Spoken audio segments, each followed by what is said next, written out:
Did you know Variety, the children's charity, is the entertainment charity started by a group of show business people who found an abandoned baby in a theatre way back in 1928. These kind-hearted performers raised so much money to help the lost child that they began helping other children, and Variety, the children's charity, was born.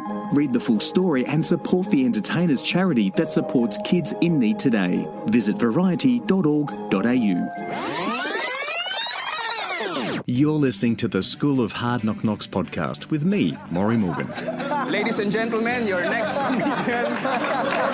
Shouldn't drink on an empty head, you know that, don't you? That is the shittiest heckle I have ever heard in my life. Everyone in this room is now dumber for having listened to it. What's a bucket list? You have dangerously underprepared yourself for the shit that is about to get real. Love comedy and want to travel in time? Then you'll love this episode with Leon Huxtable, fellow Auscast Network podcaster from Yeah G'day and budding comedian, as he puts himself and his humour on the line by entering raw comedy. This is a before and after interview where I talk to Leon about his preparation prior to his Melbourne-based heat, discuss tactics and learn some history of Australia's largest national comedy competition. Then, with the help of some special effect music, we shoot forward in time and find out if Leon Huxtable is going to be the next Zack Dyer. That's the bloke who won last year. If you've entered raw comedy or are thinking of doing so next year, then you'll enjoy this interview. But before we get started, here's another reminder that the School of Hard Knock Knocks February stand-up comedy course, from February 18 to 22, is just around the corner. So, if you or someone you know is hilarious and would do the world a favour by sharing their humour, then be sure to visit www.schoolofhardknockknocks.com and register today. Now, here's Leon Huxtable.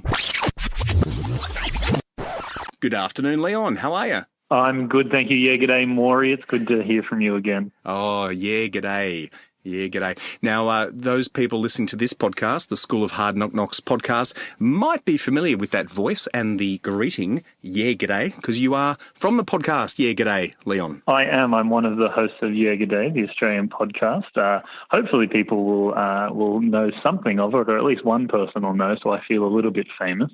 G'day, Mum. Yeah, if Mum's listening, which she probably won't, she hates me. But, but if anyone else is listening, that's good. And if they haven't listened before, now they know and they can go there.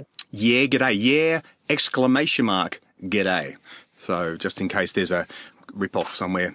Yeah, the punctuation gets run over all the time, which is a real shame because I think people don't realise how long Tim and I sat there and thought about where to put the comma and where to put the exclamation mark and everything. It took hours of planning.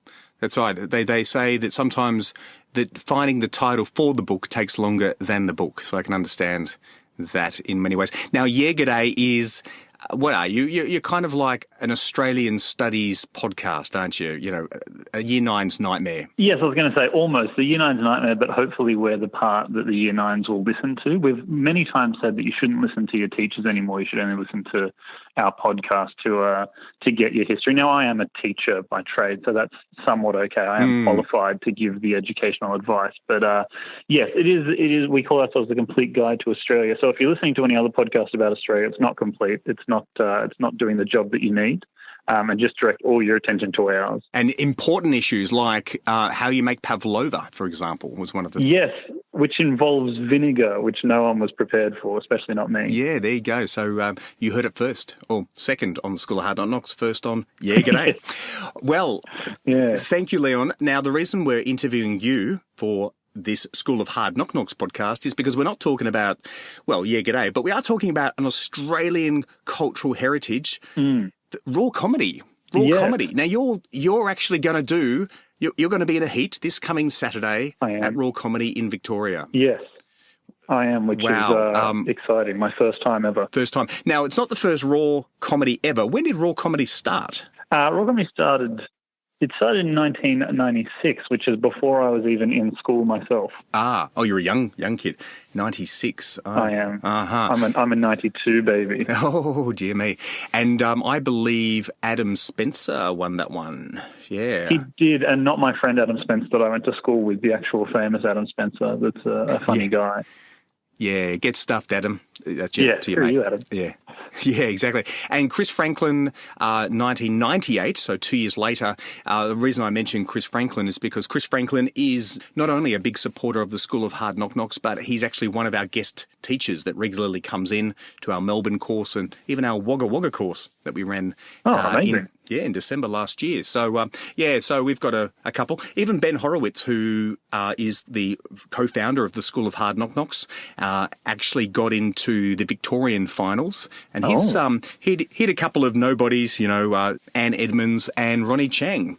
Never amounted to anything. So. Right, yeah. No, never heard of those ones before. Exactly. And unfortunately, he didn't win that one. But obviously, you don't have to win because people who haven't won have done very well. Lawrence Mooney, for example, didn't win in 97, but, he's doing very, very well. Geraldine Hickey, yes, she's one of the MCs for some of the Raw Comedy and has a fantastic show in her own right as well. Yes. Sam Simmons, everyone knows. Cecilia Piccola. I saw Cecilia actually at Evelyn in Victoria for the Victorian heat, Melbourne heat, I should say, because Geelong and Warrnambool are doing heats as well. So she's checking out the competition. I reckon some of these people are a little bit worried. I hope so. Well, no, I don't hope they're worried. I hope we give them reason for them to be worried. Yeah. That's right. Well, some of these people like Tom Ballard, who didn't win, but did get into the finals, 2006, had their own TV shows. So from little things, great things grow from Raw Comedy, and you're going to be there. Where are you going to be this Saturday? I will be at the Howler, which is in Brunswick, I'm told by Google, because I've never been there before myself, which will be interesting. At 1 p.m. in the afternoon, so it'll be nice. Everyone will be fresh. I'll have had brunch, avocado on toast, smashed avo, all those kind of things, and they'll be ready for, hopefully, laughter that I can possibly deliver. I don't want to sound too certain, otherwise people will be angry if I don't deliver, That's true. Hopefully there's enough parking for all those fixies out the front. Yeah, fixie parking is a real problem in Melbourne. Yeah, particularly Brunswick. Well, let's talk about this. So people who are listening to this podcast are going to hear two parts. This is one podcast episode, but it's in two parts. This is the pre Raw Comedy heat for you. Leon, we're talking to you before your heat, and in a few more minutes' time, if you keep listening, you'll either hear the excited or the depressed version of Leon as we talk about what had happened in the past tense, because we'll talk about what you did do at Raw Comedy, all in the one episode. Yeah. Let's talk about what you're preparing. How are you preparing for Raw Comedy for your heat? So I'm doing my usual thing of being very naughty and not preparing till the last minute. So I've been preparing this week. Yeah, like a good student. Yeah, like a good student. That's how I got my degree. Luckily for me, at the end of 2017, I did an hour-long show at Melbourne Fringe. And that was my first time doing comedy ever. I thought it was a good idea to do an hour. Go big or go home. Yeah, pretty much. But so luckily all the content's there, but I'm sure that people listening and yourself and those that are experienced in the stand-up world, 5 minutes is far more stressful than an hour, because you have to go, you have to go hard or go home, and you have to make people like you from the get-go. There's no kind of warming up period, really. You just got to be ready and on. So I've basically went through, watched the recording of my hour-long show, found the bits where people laughed the most, and kind of looked at that material and have kind of put together, I guess, Frankenstein's monster of my own comedy. Wow, excellent. And how are you practicing this? You said you're leaving it to last minute, but is this walk-in wardrobe performances, or are you actually getting up on stage and doing some open mics? I'm a very naughty boy. I've done one open mic so far. I did it just before I did my Fringe show. So I've done one open mic, I've done the Fringe show, and now I'm going to do Raw Comedy. It is bedroom recording myself, whether it's with, the high-tech podcast gear or just on my phone, listening again and sending it to my co-host and sometimes my girlfriend as well, and asking them for their feedback on whether I'm funny or not. Which is it's good, genuine feedback. So that's kind of my rehearsal schedule. So for the next couple of nights, I'll probably have a couple of goes, because when I did my hour show, I had to have everything written down on sheets of paper which I directed the audience to, because when you do an hour show, it's very easy to forget everything. So I'm just practicing remembering at least 5 minutes. Yeah, that's important. I was at Evelyn last Saturday, and if you listen to this podcast, it wasn't last Saturday. It was probably 2 Saturdays ago. And I did see the winners, all the winners didn't... it was not obvious that they'd written something down. There was a couple of people I noticed. One guy completely forgot, and he had a piece of paper, and we saw it, and it was part of. It wasn't part of the act. It was funny. It was definitely very raw. He didn't get through. There's another gentleman had written. Definitely, it was big enough I could see it from the front row on his hand, on the inside of his hand. That was a bit obvious, and he kept looking at his hand. Who does that? Who looks at their hand randomly? So yeah, definitely. For those that are doing raw heats coming up and get past raw heats and are into the semis, then yeah, got to remember it. It's because I guess what I've noticed is everyone who won to date that I've seen to date, I thought, will this be ABC TV ready? Will this be PG? Maybe a little bit of the shit word, for example. Probably not the F word, but. Could you put that on stage in front of, at like a gala performance, in front of 800, 1,000 people and the TV cameras, and you wouldn't get complaints from old ladies, knitting. And I think that's probably the lesson I took away from the last heat that I saw. There were definitely funny people who didn't win. They were possibly even funnier. But the content that they covered was a little bit, well, I would say it's a little bit sensitive. Things like, murder, particularly in one case to do with, murdering a woman, particularly in today's tone of the post-Harvey Weinstein environment that we're in. Also, even Apex gangs, for example, the African gangs, very hot topic in Melbourne. So I thought, well, those are probably some topics that are funny, definitely funny. You pay money to see it, but are they PG ready for ABC? That's quite interesting. As you're saying that now, I'm racking my brain, going, "Am I PG ready?" I think so. I think the show that I've put together for Raw is more PG ready than my own show, because people may or may not know if they've looked at my comedy or if they saw my show. I talk about my Crohn's disease, which is an inflammatory bowel disease. So I talk about poop and the toilet and side effects. But, I decided that maybe Raw Comedy Heat 1 is not the time to tell a story about thrush or a prostate exam. Yeah. And so I think I was thinking about that myself. So that's good to know that I'm hopefully on the marketable side of things. It'd be nice to be marketable for once in my life. Yes. The winners that I saw at my heat, there was 3 men, 1 woman. They were all excellent, and also the ones that didn't win were excellent as well. That's good. Yeah, a good breakdown. The gay were represented in that winning group as well. So with Tom Ballard basically occupying most of the hours on Channel 2 these days. Clearly, that's not a handicapping comedy anymore. So good news there. No. It's good to see. It's good to see diversity. But you mentioned you have a girlfriend, so clearly you won't be able to play that card. No, I won't. I just play the sick kid card. It's a pretty good card to play. Usually, I think I get some pity laughs if nothing else. Just for. Oh, right. Being perpetually sick. I assume, I think maybe I'm funny, but it could just be that. But we'll find out what the judges think as well. That's the scariest part about Raw, is judges staring at you. That is true. You could always put in a line where winning Raw is part of your Make-A-Wish Foundation. That could work. So, if I wear a shirt with a picture of my gravestone or something on it, I've got other costume plans. I do like a bit of a costume when it comes to performing. It makes life easier. I don't have to think about what I'm going to put on that day, and I usually wear a hat so I don't have to do my hair. There we go. Well, Leon Huxtable, you are a school teacher, so I'm imagining whichever way things go, if things go well, and we're talking to you in a few minutes' time to find out if that's the case, your students are going to love you. They are. My ex-students, I haven't been teaching for a year, but my ex-students will definitely, they will lose their small and expanding minds. They will. Fantastic. Well, Leon, best of luck this coming this coming weekend. Obviously, if you're listening to this podcast right now, then it was in the past tense. Best of luck. There's going to be a funny little sound effect in a moment that gives the indication that we've moved forward in a week's time, and then we'll find out how Leon Huxtable from Yeah G'day did in his first heat. Thank you.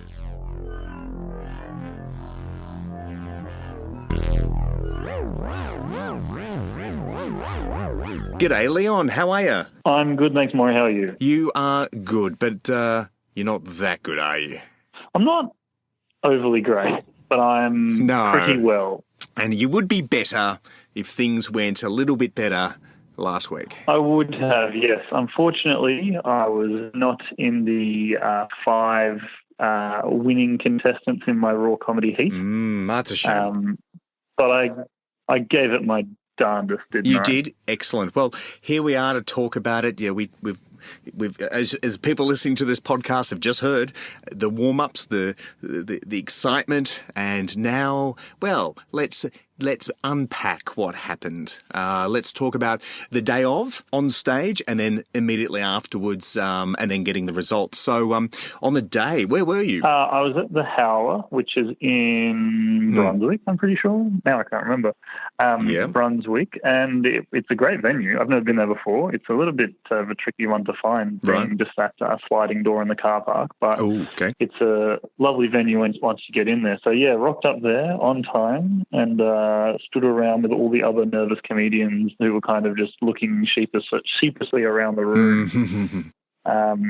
But we found some camaraderie in our nerves, and I think we all struck up a bit of a conversation. So it could have been nervous, but I think it was a little bit more relaxed maybe than others, because we all made the effort to, I guess, kind of make each other feel like it was just another normal day. Yeah, right. Was it? I've never performed or competed in the Olympics, but was there a clear couple of people there that were sort of USA, China, and then a couple of sort of South American, African countries on the side, sort of, no chance, but give it their best? It was tricky, because when I got there, I met a lot of people that it was their first time doing any comedy at all. This was their first leap into the world of comedy, and I was thinking, well, wow. I did one, little stand-up spot before my big show, and I did my own hour show, and I was like, so maybe I'm the experienced one here. But you're China. Yeah, well, they all ended up doing a Stephen Bradbury, and all these unexperienced people, the rest of us, I guess, fell over, and they just smashed it. But it wasn't really Stephen Bradbury. Oh, so the newbies, the newbies ice skated their way to victory over your collapsed torsos. They did. They were. There were some people there that I think they'd done it a bit more than once, but there was definitely one or two. I don't know. I can't remember actually if they did make it into the finals, but they got up there, and I kind of went, well, shit, if you're doing this for the first time, you're going to be great in 3 more times. You're going to be awesome. Well, as long as they don't make the mistakes that I'm hearing, and one of those mistakes is changing your set between heats and semi-finals and finals. So hopefully they listen to our podcast with we had a very good interview with Matt O'Kine, who didn't make the final because he did change his set, and anyway, he's got some great advice. So you sign up, you shit your pants, and then you hear your name. How does it work? Yeah, the name part is the tricky one, because they give you a set list and you can see who's going before you, but you don't really know anyone. So you're just kind of listening out for names, and you're counting on your hands. And before I got up, the thing that hit me mainly was, what if they say a name, and because I can't hear properly, I go walking up there and it's not me? Oh, yeah. Luckily, that didn't happen. Yes.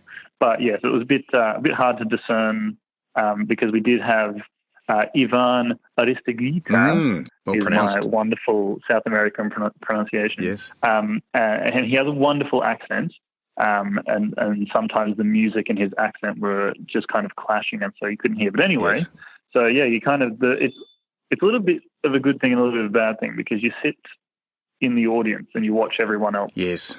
Perform, and it can either psych you out or it can amp you up. Yeah. I kind of think that I used it more as an amp up. I was pretty happy watching them. We were really lucky. Everyone in our heat was extremely funny. Like there was only probably 3 or 4 people that I would say bombed, and they weren't even bombing that hard. And the people that the people that beat me, the bastards, were very good, and so I'm kind of okay that I lost because I was laughing a lot during their set. Yeah, right. And they deserved it. Yeah, well, yeah, and you really hope they go on to win the entire show, the final, so that you can say, well, I didn't have a chance, but I did my best. Yeah, no, I can say, look, they were obviously top of the leaderboard the whole time. They're such a strong competition, but I held my own against them. There I was in the paddling pool with Michael Phelps. Pretty much, it felt like that at times. But no, it was a great day. I think I performed to my usual standard. I haven't listened to my recording yet, but I kind of got up there and did my thing. And it landed all right. I don't think it landed great. Yep. And my friend's feedback to me is that he thinks maybe I am more suited for my longer shows, and maybe my jokes don't land as easily when I try to put them into the shorter setting. Right. So I think, which is tricky because I'm not going to always be given the luxury of doing a half hour, an hour show. Yep.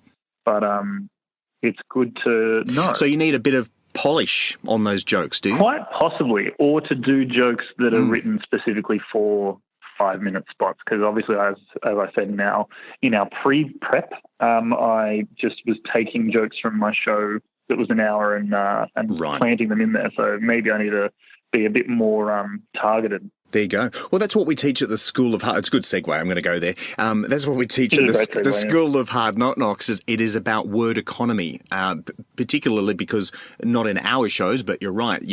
Getting up and doing a quick 5-minute. If one day you get invited to do the Melbourne International Comedy Festival Gala, which you get, I think, 3 to 4 minutes, and these are international acts that get only 3 to 4 minutes. It's that word economy. If you're saying 5 words, but you could say 3 instead, you say 3 instead. And, choosing the right word, which creates an image that's brighter than using 3 words, say, that creates the same sort of image in people's heads.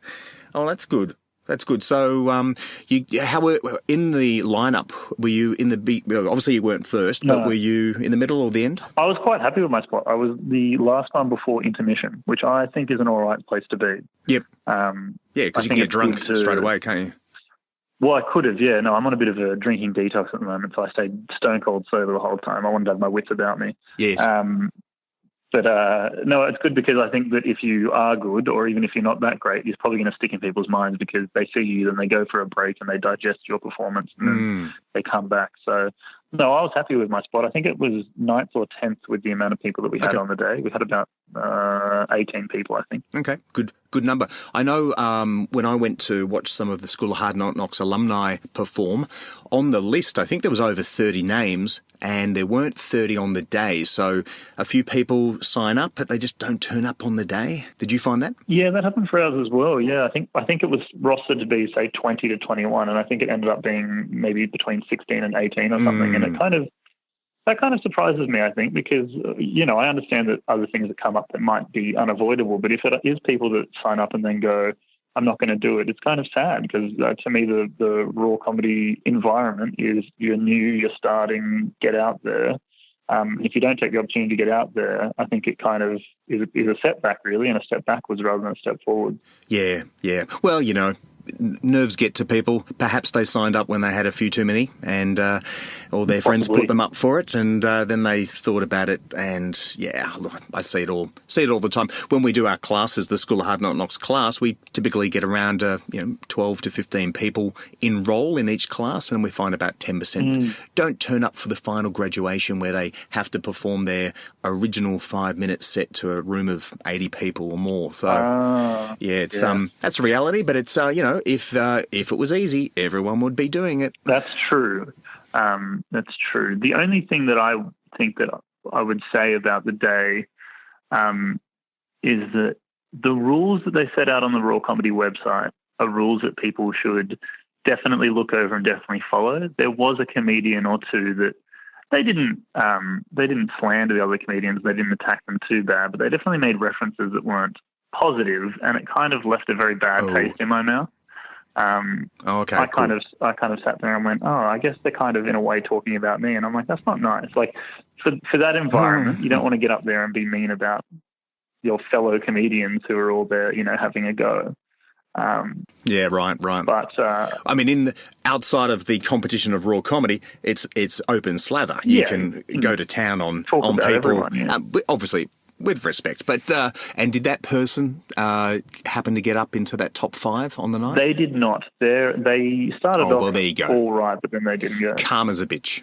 Yeah, it was that kind of that kind of situation. And the real treat of the day is that we got a performance from Zack Dyer. Oh, good. And I haven't laughed that hard in a long time. I stopped being able to laugh. I was laughing so hard. Fantastic. We interviewed Zack Dyer a couple of episodes before, so if you haven't heard Zack Dyer talk about his raw comedy experience, because as you may know, I know certainly you do, Leon, but for the audience listening, Zack Dyer won Raw Comedy 2017, didn't he? National winner. He did, yeah. He's the big wig. He is. Now, thinking about your experience, did you pick up any tips, things that you would suggest to those still coming to do their heats? There's still heats going on all over Australia that they should modify or not do or definitely do? I think obviously be prepared but be confident, trust in your own decision. As I said, I kind of went out there and did my thing. And it might not have been the thing that people wanted on the day, but it's the thing that I know and it's the thing that I'm good at, so I just did it. So just do it is kind of the thing there. I do agree with you about what we talked about earlier in the episode about the possibly not talking about the swearing and stuff like that. However, the only adjustment I would make to that is that there were definitely people that came out that made extremely hilarious jokes about Alzheimer's and maybe even relatives doing certain sexual things and stuff like that. If you do it properly, those are some of the people that made it into the top 5. Our top 5 had a few people in there that made, I would say, crude jokes, if you will. But you got to do it only if you're an absolute expert at it. Yep. And as I said, my big tip is just don't be mean to other comedians. Try and have fun. Everyone's there. It's the start of a community, hopefully. You might see these people around once you keep going. Yeah. But yeah, just go out there, give them lots of energy, or not, if that's your thing, and be happy that you've done it, and then go home and go about your life. That's right. And at the end of the day, if this is your first one, then you've got 2 more opportunities to do it again. You do, and I don't know what you would recommend, but my recommendation is obviously not to do 3 years in a row, because I think that you might, you don't want to waste your spots too early. I think you should probably plan when you're going to do the next one. I'm not thinking of doing it straight away next year. Well, the risk, though, is that you earn more than $500 in the year, and that disqualifies you. So you've got to do the open mics through the next 12 months or 24 months, but you can't get any paid gigs, which is don't get any hard cold cash. No, or just certainly don't let anyone know about it. I was going to say, I'm not worried about that at the moment myself, but there might be other people out there that are worried about getting paid. Yeah, that's right. So, well, Leon Huxtable, thanks very much for sharing your journey. This is the first time the School of Hard Knock Knocks has done a before and after podcast where we got to hear what you were going to do and your dreams and your hopes, and then how they were crushed. And I know, of course. Yeah. I was going to say, I wish I was a better after pitcher. I'm still as fat as I was before, so no change there. Oh, dear. You didn't lose any weight through anxiety? No, I think I stress 8 instead, which is fine. I'm just going to become a fat comedian. There's not enough of those out there. There isn't. And, we need more of those. Good. Well, Leon. Maury. Excellent. Thanks very much for your time. For those that don't know or for some reason forgot the first part of this interview, Leon is a podcaster as well, and his podcast is called Yeah G'day, and is a fantastic look at Australiana. And, I enjoy learning about pavlova and Christmas and other Australian aspects of our life. Yes, that's a nice sort of way to tie it into a package, isn't it? That is. Well, mate, thanks for your time. Thank you. See you soon. See you later.